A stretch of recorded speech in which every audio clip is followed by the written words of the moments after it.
તો hello guys, કેમ છો તમે બધા? મજામાં જઈશો? મજામાં જ હોય ને, અમારા બે ભાઈનો વિડીયો તમે જોતા હોય એટલે બરોબર છે. તો આજે અમે તમને ખેડૂત મિત્રનો શાનદાર જુગાડ બતાવવાના છીએ બે ભાઈઓ. તો વ્લોગમાં એન્ડ લગીને બન્યા રહેજો. કેવો મસ્ત જુગાડ લાગ્યો જરાક અમને કમેન્ટ કરજો. ઓકે, તો ચાલો તમને હું બતાવું. તો આપણે આ ખેડૂએ નવો જુગાર કર્યો છે. આમાં ઓપનરમાં પટાવાળી સિસ્ટમ કરી દીધી. ખાલી બે જણા ઉભા નાખ્યા રાખે ને તોય હાલે, કોઈ મજૂરે ના રાખે. અને આમાં આનું કામે પાછું હે ને જોરદાર છે. તો આ પટ્ટાના જુગાડ માટે મિનિમમ જોઈશે ખાલી 50 થી 60,000. જોકે અત્યારે ટ્રેક્ટરમાં ને બધે તો પટ્ટા આવે જ છે, પટ્ટા સિસ્ટમ થઈ ગઈ છે. પણ આ એક મશીનમાં, ટૂંકમાં ઓપનરમાં, હલરમાં જે આપણે મશીનનો પટ્ટો ફિટ કર્યો છે અને શાનદાર મજૂર ઓછા જોઈએ અને એક નંબર કામ આપે એમ. ટ્રેક્ટરની જરૂર ના પડે આમાં. હા, તમે જોઈ શકો છો, આ હે ઓપનરનો પટ્ટો અને અહીંયા બે પુલી મારે છે આમાં. અને આ બાજુ તમે તો આ તમે જોવો ને તો આમાં એક જો અહીંયા મશીનમાં જે આ લોડ વ્હીલ દેખાય છે ને તમને, આ લોડ વ્હીલ મારેલ છે.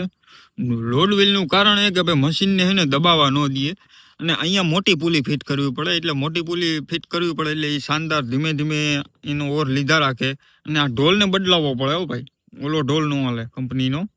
આ મશીન ફોર્ડ HP એટલે કે ફોર્ડનો મશીન છે. પટ્ટા ઉપર હે એટલે મોટું મશીન જોઈએ. પટ્ટા ઉપર હે એટલે મશીન જોઈ છે મોટું, વૃંદાવન થ્રેસર.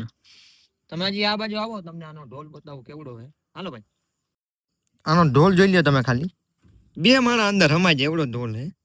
અને આનો પટ્ટો માંથી આ ચાલુ કરીએ એટલે માંથી આમ ફર્યા રાખે અને આ પાથરામાં પડ્યા રાખે ઓટોમેટિક.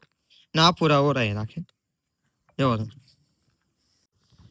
તો આ ખેડૂત મિત્રનો જુગાર તમને કેવો લાગ્યો અમને જરાક કમેન્ટ કરીને બતાવજો. કેમ કે આ ભાઈ હાથે મેન્યુફેક્ચરિંગ કરેલ છે આખું ખેડૂએ. હા, આપણા ખેડૂત મિત્ર કઈ જેવા તેવા નથી.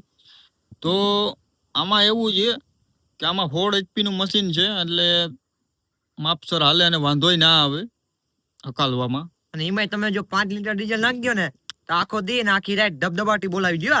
હા, ઉડે તો જ. હા, હલડે થઈ ગયા એમાં. એટલે બહુ અમને તો જુગાર બહુ સારો લાગ્યો ભાઈ. ટ્રેક્ટરમાં તો પટ્ટા આવે જ છે અત્યારે, એ તો બધે આપણે જોયા છે, તમે જોયા છે ને અમે આ તો જોયા છે. મશીનમાં હે. પણ આ તો ઓપનર માન્ય ફિટ એટલે આપણે જરાક અનોખું લાગે કે ભાઈ આપણે આવું મશીન તો જોયું નથી. પણ ઘણી જગ્યાએ જોતા હોય બધા. તો જોયું હોય તો કમેન્ટ કરજો, ન જોયું હોય તો કમેન્ટ કરજો. Okay, done. તો આજનો બ્લોગ આપણો અહીંયા લગી. મળીએ પાછા બીજા બ્લોગમાં.